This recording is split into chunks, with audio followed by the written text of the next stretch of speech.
안녕하세요. 지난주에 제4장 확장된 교회의 원리 공부했는데요. 다시 기억하는 의미로 요약을 해드리겠습니다. 그리스도인이라면 누구나 그리스도를 영접해야 할 친구와 이웃과 친지가 있습니다.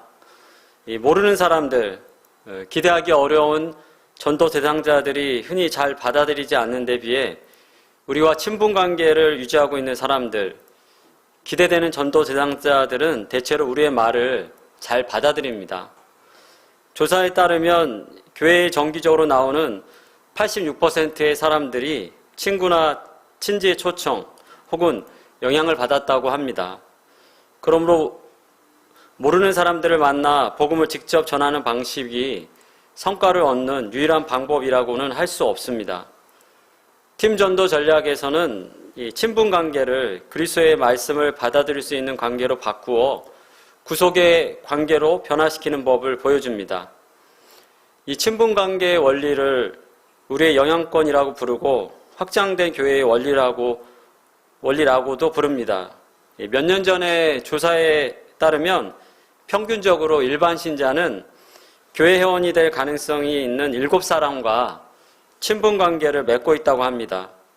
그러므로 팀 전도 전략에서는 이 원리를 중심으로 모든 그리스도인에게 7명의 사람들을 확인하고 그들을 위해 기도하고 그들이 그리스도를 영접하고 교회에 나오도록 하기 위해 노력을 기울일 것을 요청합니다.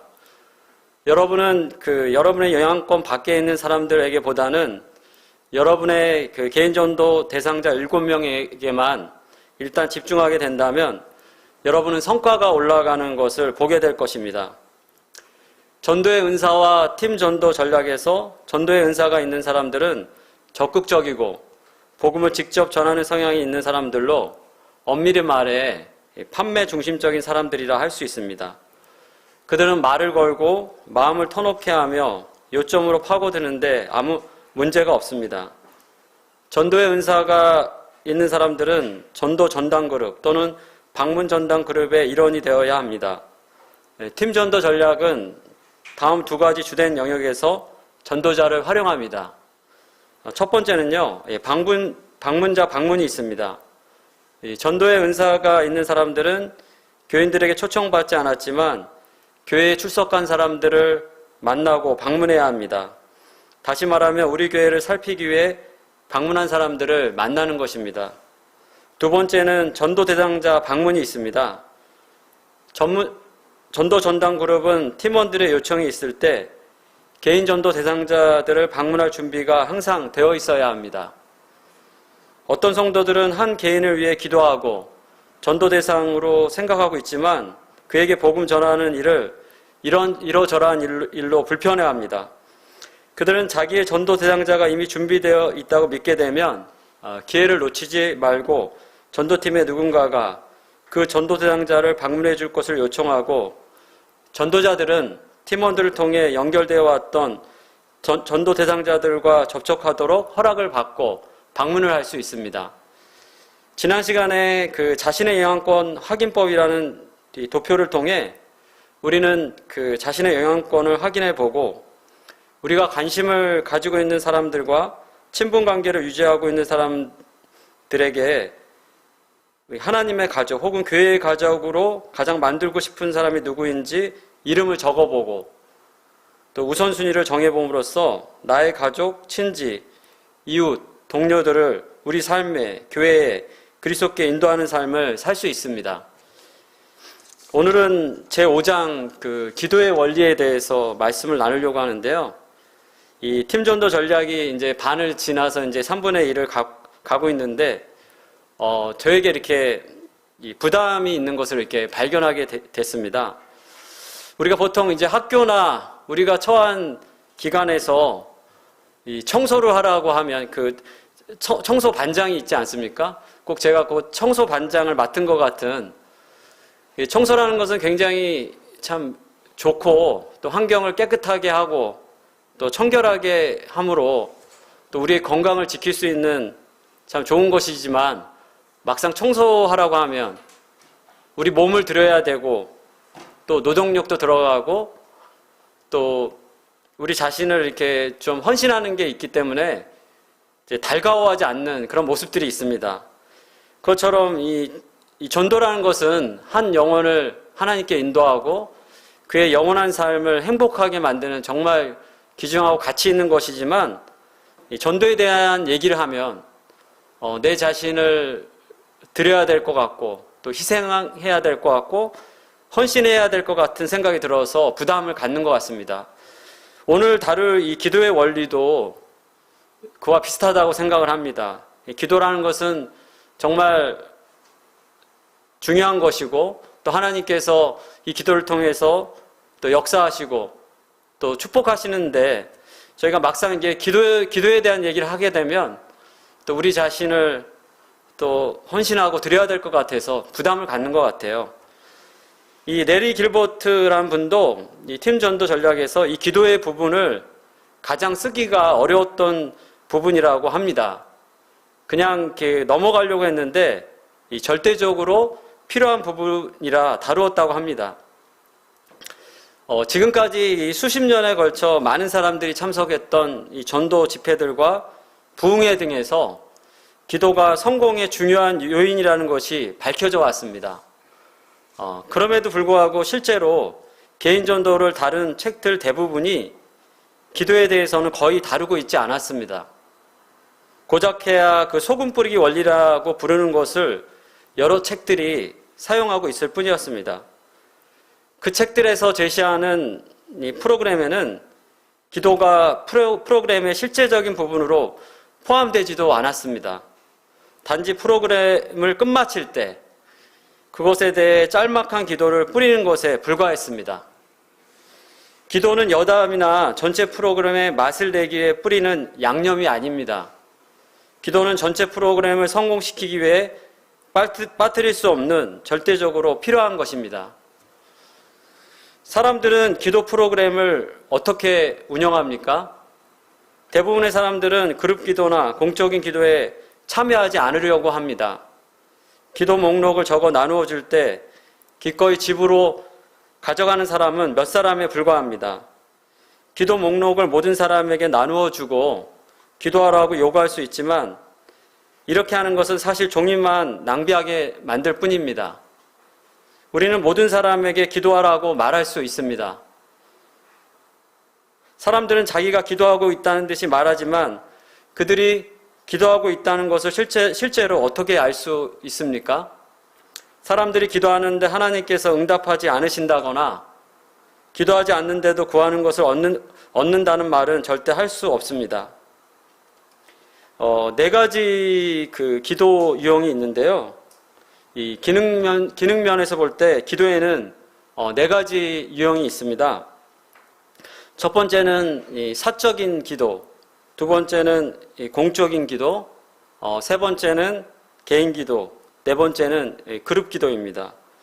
이 네 가지 유형의 기도와 팀원들과의 기도의 관계를 이해하게 되면 우리는 기도를 통해 최대의 성과를 얻는 법을 알 수 있게 될 것이고 기도를 이해하는 데 도움이 될 것입니다. 또한 우리의 프로그램을 효과적이고 가치 있게 하기 위해 팀원들로 하여금 기도하도록 만드는 데 있어서 어떤 장애물이 있는지 이해하게 될 것입니다. 네 가지 유형을 하나씩 살펴보겠습니다. 첫 번째는 이제 사적인 기도인데요. 사적인 기도는 개인이 마음속으로나 가정 혹은 어떤 사적인 장소에서 소리를 내거나 소리를 내지 않고 하는 기도입니다. 성도님들은 하나님께 어떤 사람을 치료하셔서 그의 생명을 연장시켜달라고 기도해 본 적이 있으십니까? 여러분이 살려달라고 기도했던 사람들의 이름을 기록할 수 있나요? 혹시 생각나시는 분 있으신가요? 저도 잘 생각이 나지 않는데요. 필시 그들 가운데 75%는 잊었을 것입니다. 반대로 어떤 사람을 이렇게 죽게 해달라고 기도해 본 적이 있으십니까? 그리스도인이 이런 기도를 하면 안 되겠죠. 만일에 그랬다면 그 사람들의 이름을 기록하는 것은 굉장히 쉬울 것입니다. 그 이유가 무엇일까요? 여러분이 누군가가 죽기를 진심으로 기도했다면 그 사람은 여러분이 미워하는 사람이 아니라 지대한 관심을 갖고 있는 사람이었을 것이기 때문입니다. 여러분은 하나님께서 차라리 그 사람을 데려가시는 것이 그 사람에게 더 나을 것이라는 결론을 내렸던 것입니다. 예전에 그 주일날 이경유 형제님이 이렇게 말씀을 전하시면서 어머니 병 간호한 간증을 해주셨는데요. 어머님이 이제 구원받으신 분이 확실하고 또 고생하신 데려가시는 게 좋지 않겠나 그런 생각을 했다 비슷합니다. 여기서 말하려고 하는 요지는 우리가 진정으로 관심을 가지고 아주 간절한다는 것입니다. 우리는 보통 어떤 사람을 위해 실제로 기도합니까? 기도할 때 기도의 말보다 기도의 진지함이 훨씬 더 능력이 있다고 확신합니다. 진지함은 마음 깊은 곳에서 우러나온 것으로 참으로 중요한 자세입니다. 제가 30대 초반에 이렇게 가게를 하게 됐는데요. 그 동양공전 그 먹자골목에서 파스타집을 하게 됐어요. 근데 제가 장사 경험도 없고 또 돈도 없고 또 기도 얇아가지고 가게를 해보면 어떻겠냐 그래서 제가 그 죽은 건물 지하에 들어가게 됐어요. 거기서 이제 파스타집을 하게 됐는데 그 골목 자체가 고기나 술을 좋아하는 그 학생들이 동양공전 학생들이 싼 가격에 또 술이나 밥을 많이 주는 데를 좋아하는 곳이거든요. 거기다가 이제 파스타집을 하니까 잘 될 리가 없죠. 거기서 한 7개월 정도 장사를 하다가 이제 가게를 접게 되었는데요. 그때 한 몇 천만 원 정도의 빚을 짓게 됐습니다. 그래서 그때 그 신용불량자는 아닌데 그 신용불량자 바로 밑에 빨간 줄까지 이렇게 가게 됐는데요. 막 빚 독촉이 와서 막 전화가 왔는데 당장 내일 뭐 이렇게 돈을 입금하라는 식으로 협박도 받게 되고 그때 이게 힘들었는데 그때 제가 간절히 하나님께 기도한 적이 있습니다. 내일 그 돈을 융통할 수 있도록 하나님께 간절하고 진지하게 기도했는데 다음날 하나님이 그 돈을 이렇게 융통할 수 있도록 도와주셔서 돈을 입금했는데요. 그때 그 기도가 이렇게 생각이 납니다.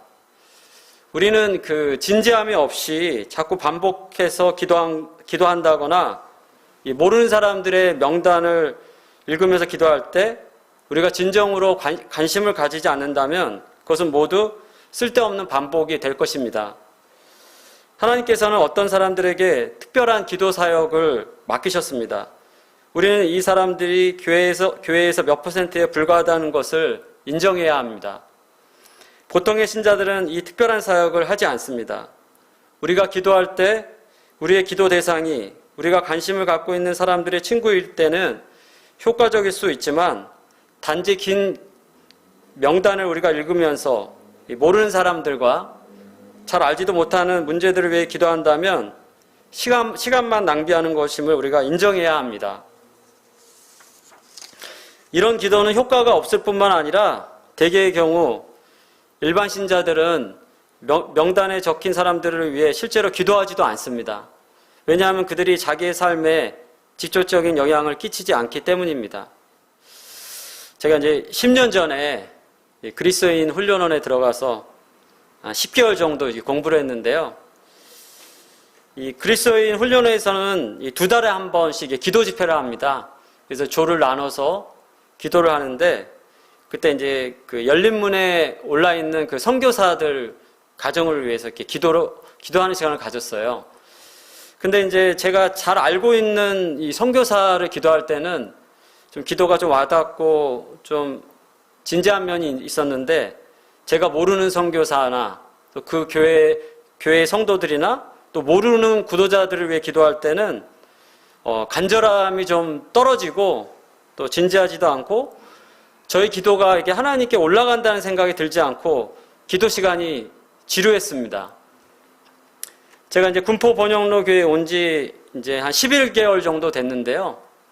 저희가 이제 아침마다 이 밴드의 기도 제목이 올라옵니다. 이 교회와 이 성도들의 기도 제목이 올라오는데요. 처음에 그 기도 제목 볼 때는 굉장히 길다는 생각이 들었어요. 그리고 막 기도를 하면 잘 와닿지가 않고, 그래서 이제 기도를 하다 말다 그랬는데, 요즘 아침에 교회와 성도들을 위해 기도할 때는 그 기도가 전에보다 훨씬 와닿고 간절하고 진지하게 기도를 하게 되었습니다. 그것은 제가 이 성도들에 대해서 전에보다 훨씬 많이 알게 되고 또 성도들의 상황과 형편을 알기 때문입니다. 또한 우리는 사람들을 위해 기도할 때 반드시 이름과 필요를 들어가며 기도해야 합니다. 대개의 신자들이 진정으로 관심을 가지고 있는 사람들을 위해서만 기도하는 것이 사실이라면 우리는 그들을 위해 반드시 이름을 불러가며 이름만 부르는 것이 아니라 그 얼굴을 기억하며 기도해야 합니다. 또 왜 우리가 그들을 위해 기도하는지를 모른다면 우리의 기도는 진지하지 않을 것이고 자연히 효과도 없을 것입니다. 우리의 기도를 효과적이게 하는 데 가장 중요한 것은 우리가 가까이 위에서 기도하려고 하는 주변 사람들을 잘 알고 그들 개인의 필요를 아는 것입니다. 이 서신서에 나오는 이 사도 바울의 기도를 보면요, 정말 이렇게 사도 바울은 성도들을 잘 알고 있고 또 사랑하고 또 기뻐하며 간절하게 기도했다는 것을 알게 됩니다. 이 데살로니가전서 2장 19, 20절에 보면 우리의 소망이나 기쁨이나 자랑의 면류관이 무엇이냐? 그가 강림하실 때 우리 주 예수 앞에 너희가 아니냐? 너희는 우리의 영광이요 기쁨이니라. 성도들을 기뻐하고 자랑하는 모습을 보게 되고요. 빌립보서 1장 8, 9절에 보면 내가 예수 그리스도의 심장으로 너희 무리를 얼마나 사모하는지 하나님이 내 증인이시니라. 내가 기도하노라. 성도들을 굉장히 사랑하는 그런 사도 바울의 모습을 또 보게 되고, 골로새서 1장 3절에 보면 우리가 너희를 위하여 기도할 때마다 하나님 곧 우리 주 예수 그리스도의 아버지께 감사하노라. 감사한다는 것은 성도들에 대해서 잘 알고 있기 때문에 감사할 수가 있는 것입니다. 야고보서 5장 16절에 보면 의인의 강구는 역사하는 힘이 많으니라라고 말합니다. 이 구절을 살펴보면 기도란 무엇입니까? 간구입니다. 간청, 호소 혹은 간절함을 말합니다. 간절하다는 것은 진지하고 성실하고 열정적이고 갈급하고 정열적으로 손을 내미는 것을 뜻합니다. 의인은 바로 그리스도인입니다. 우리는 그리스도로 말미암아 의롭게 되었습니다. 역사한다는 말은 무엇을 뜻합니까? 효과적이고 유익한 결과를 가져올 수 있다는 것을 말합니다. 그러므로 우리가 하나님께 진심으로 간구하고 기꺼이 사람들을 위해 기도로 우리의 손을 내어밀 때 우리의 기도는 열매를 거둘 수 있습니다. 성도님들 주변에 구원받았으면 좋겠다고 생각되는 사람들이 있습니까? 그들을 위해 기도하십시오. 그들의 삶에 관여하기 위해서 기도보다 더 좋은 방법은 없습니다. 하나님께서는 우리가 그들의 삶 속에서 성과를 얻을 것이라 약속하셨습니다. 제가 이제 1994년에 모임을 알게 되고 그때 이제 잠실교회에 연결되어서 교회를 다니게 되었는데요.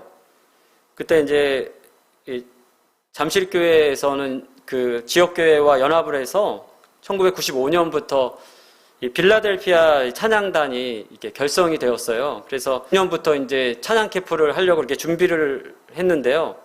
그때 1996년 2월쯤에 그 빌라델피아 찬양 그 스텝들과 그 다음에 잠실교회 청년들 중심으로 무의도에 1박 2일로 이렇게 캠프를 가게 됐습니다. 그 캠프는 친목을 다지고 또 서로 교제하면서 기도하는 형식의 그러한 캠프였습니다. 그때 그 남아프리카 공화국에 선교하시는 최문수 형제님이 구도자로 참석을 했는데요. 그 형제님의 어머님이 그 기도를 많이 하고 있었고 또 주변의 성도들이 기도를 많이 하고 있었습니다. 그 캠프는 사실 전도 집회는 아니었거든요. 근데 저희가 서로 친목을 다지면서 서로 교제하고 이 기도하는 모습 속에 최문수 형제님이 구원을 받으셨어요. 누가 복음을 전한 것도 아니었는데 그때 빌라델피아 찬양단의 첫 열매였습니다. 이와 같이 기도는 그리스도인들에게 있어서 일을 처리하도록 하나님이 정해주신 방법입니다. 하나님께서는 우리가 그분께 나아가 우리의 바램을 아뢰고 심정을 토로하기 원하십니다. 구하라 그리하면 받으리니 너희 기쁨이 충만하리라. 구하라 그러면 너희에게 주실 것이요. 너희가 기도할 때 무엇이든지 믿고 구하는 것은 다 받으리라. 내 이름으로 무엇이든지 내게 구하면 내가 시행하리라. 하나님께서는 우리가 그분을 인정하기 원하십니다. 기도로 그분에게 나아갈 때 우리는 믿음을 발휘합니다. 즉 하나님께서 우리의 기도를 들으시고 하나님의 뜻대로 응답하실 것을 우리가 믿는다는 사실을 하나님께 보여드리는 것입니다. 그는 우리가 믿고 그의 이름을 구하면 응답하겠다고 약속하셨습니다. 그러므로 우리가 우리의 개인 전도 대상자들이 구원받아 교회에 다니게 되고 성숙한 그리스도인으로 성장하도록 기도한다면 하나님께서는 응답해 주실 것입니다. 응답받는 기도는 또 믿지 않는 사람들에게 하나님의 능력을 입증하는 좋은 증거가 되기도 합니다. 최근에 기도 응답을 받은 게 있는데요. 저에게 남동생이 있는데 저보다 이제 4살이 어린데 지금 이제 시흥시 정왕동에서 거주를 해요. 근데 이제 동생이 한 10년 동안 일한 직장을 그 사장이 그만두라고 해서 그만두게 됐는데 퇴직금을 주지 않는 거예요. 그 직장에서 그만둔 몇몇 사람도 퇴직금을 못 받고 나왔습니다. 그래서 동생은 이게 부당하다고 생각해서 이 국가에 이의 신청을 해서 소송을 했는데요. 근데 이 사장도 맞불을 놓은 거예요. 그래서 동생이 회사 돈을 횡령했다는 식으로 그래서 맞소송이 되어서 재판도 갈 수 있는 그런 상황이 되었습니다. 그래서 저는 이제 동생의 상황을 잘 알고 있기 때문에 이것을 위해서 기도했고 그때 제 주변에 있는 성도님들한테 기도 부탁도 했고 또 같이 여러 번 기도를 했습니다. 한 3개월 정도 기도를 한 것 같은데요. 최근에 이제 동생한테 이제 연락이 왔는데 그 퇴직금을 받게 됐다고. 그때 이것을 이제 누가 개입하거나 직접 나서서 싸운 것도 아니었는데요. 하나님께서 우리의 기도를 들으시고 응답하셨다는 것을 이렇게 알게 되었습니다. 우리가 기도할 때 그 밖에 다른 어떤 일이 일어날까요? 성령께서 우리의 두려움을 없애시고 우리에게 사명을 수행하는 데 필요한 소망을 주시며 담대함을 주십니다. 기도는 우리가 확신 가운데 굳게 서도록 든든한 힘을 줍니다. 이 초대교회를 보면 이 기도의 역사가 대단했다는 것을 알 수 있습니다. 빌기를 다음에 모인 곳이 진동하더니 무리가 다 성령이 충만하여 담대히 하나님의 말씀을 전하느니라. 다음은 이제 공적인 기도에 대해서 살펴보겠습니다.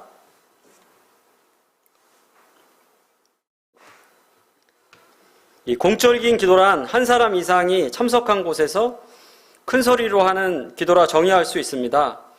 대부분의 그리스도인들은 한두 번 정도는 공식 석상에서 기도 요청을 받았을 것입니다. 잠시 동안은 불편하겠지만 결국은 그 기도를 통해 공적인 기도를 할 때 생기는 두려움을 이겨낼 수 있는 힘과 용기를 얻게 될 것입니다. 그러나 우리는 공식 석상에서 말하는 것에 대한 두려움이 모든 사람이 느끼는 가장 큰 두려움이란 사실을 알 필요가 있습니다. 우리가 인정해야 할 것은 공적인 기도가 공적인 연설의 한 형태라는 사실입니다. 그런데 성경에서 이 두려움이 그리스도인이 되면 자동적으로 없어진다는 것을 가리키는 구절을 읽어본 적이 없습니다. 예배에 감사할 때 용기가 필요합니다. 저 같은 경우도 어떻게 기도를 해야 되겠다 이렇게 생각을 하고 말씀을 묵상하는데요. 굉장히 떨리고요. 또 기도하다 보면 제가 생각했던 대로 기도를 하지 않는 경우가 여러 번 있습니다. 기도할 때는 이렇게 용기가 필요합니다. 요컨대 우리가 이 문제를 해결하지 않는다면 기도는 위협이 될 것이고 실제로 전도를 성공적으로 이끄는데 도움을 주기보다 오히려 기도 때문에 전도를 기피하게 될 것입니다. 팀 전도 전략 훈련이나 오리엔테이션에 참석하도록 사람들을 초청할 경우에는 할 것뿐만 아니라 하지 않을 것도 반드시 알려주어야 합니다. 참석하시면 여러분에게 기도를 요청하거나 곤욕스럽게 만들지 않을 것입니다. 여러분에게 성경을 외우라고 하거나 그룹에 들어가서 그것을 암송하라고 하지도 않을 것입니다. 그리고 큰 소리로 성경을 읽으라고 하지 않겠습니다 라고 알려주어야 됩니다. 그들을 당황하게 하는 일은 절대 하지 않겠다고 약속하십시오.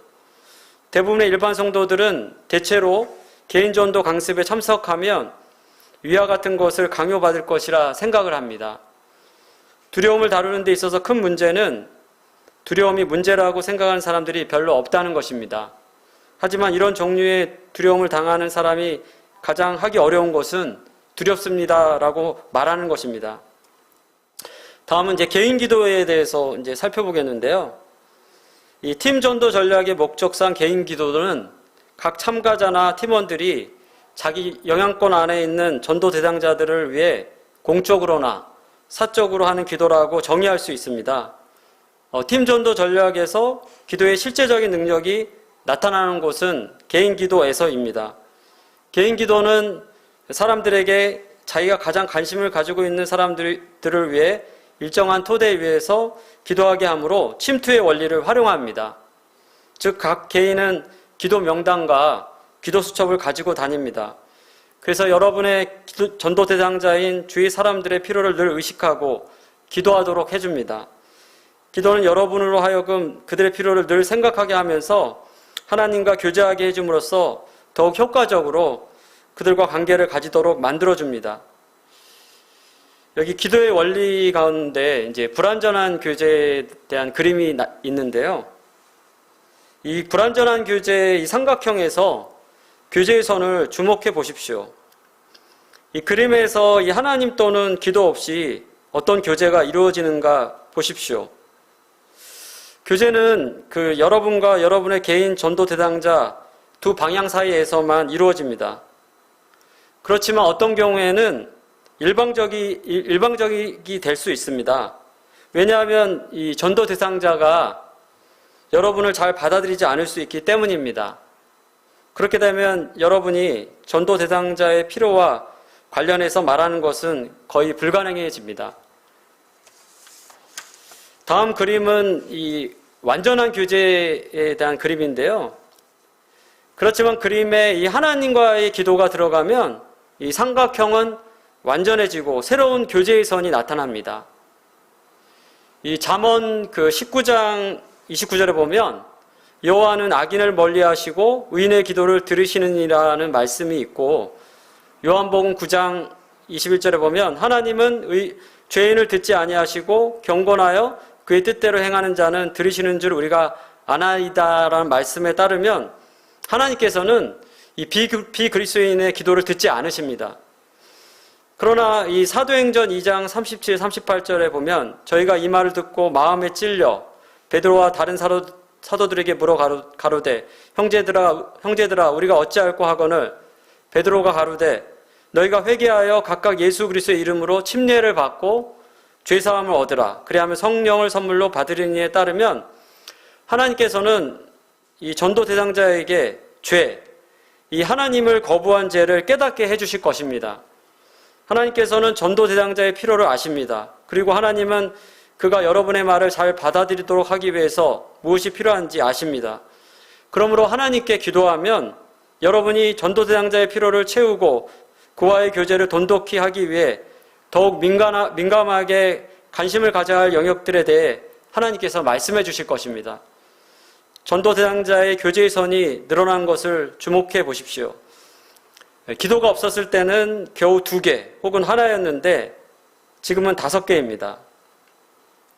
다음은 그룹 기도에 대해서 살펴보겠습니다. 팀 전도 전략의 목적상 그룹 기도는 프로그램과 지도력과 교회와 팀원들과 개인 전도 대상자들의 필요를 위해 그룹을 이루어서 정기적으로 모여 통성으로 하거나 속으로 드리는 기도입니다. 모든 전도 프로그램에는 하나님께서 기도 사역을 위해 준비시킨 사람들로 이루어진 기도 전담 그룹이 적어도 한 팀은 있어야 합니다. 기도의 은사에 대해 말하고 있지 않다는 것에 주의하십시오. 이 사역에 관심을 갖는 대부분의 사람들이 자비를 베푸는 은사를 가지고 있다고 생각합니다. 그렇다고 여러분이 그 은사를 가지지 않았기 때문에 참여할 수 없다거나 자비를 베푸는 은사를 가진 모든 사람이 기도 전담 그룹에 참여해야 한다거나 또는 기도 전담 그룹이 그 은사를 사용할 유일한 곳이라는 말은 아닙니다. 일반 성도와는 달리 기도 사역의 사명을 받은 사람들은 친지들을 위해 기도할 때만큼 이 모르는 사람들을 위해 기도할 때도 진지합니다.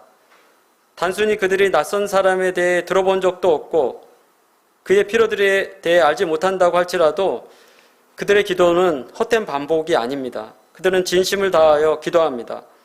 이들 대부분이 공적으로 기도하는 것을 어려워하지는 않겠지만 더러는 은밀히 혹은 조용히 기도하기를 더 좋아할 것입니다. 이 작은 교회의 기도 전담 그룹은 이 전도 프로그램뿐 아니라 다른 프로그램을 위해서도 기도할 것입니다. 사실 그들은 교회의 사역 전체를 위한 기도 그룹이 됩니다. 큰 교회의 기도 그룹은 주로 전도 대상자의 명단을 놓고 기도하는 일을 전담할 수도 있을 것입니다. 팀 전도 전략에서는 기도 사역을 맡은 사람들을 다음 두 방식으로 활용합니다. 첫 번째, 팀원들의 개인 전도 대상자들을 위해 기도함으로 팀과 팀원들을 지원합니다. 두 번째, 특별 기도 모임을 통해 특별 행사를 지원합니다. 마지막으로 이 구제와 기도의 원리가 있는데요.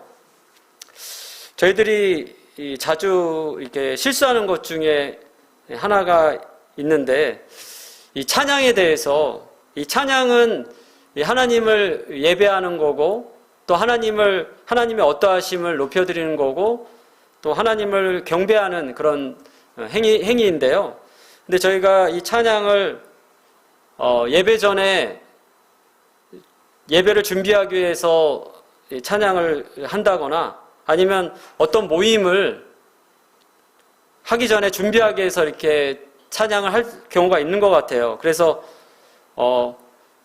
어떤 그 모임이 준비가 안 됐거나 또 막상 어떤 것이 할 것이 없을 때 우리 준비 찬양이나 하나 하시죠 이렇게 얘기를 할 때가 있는데요.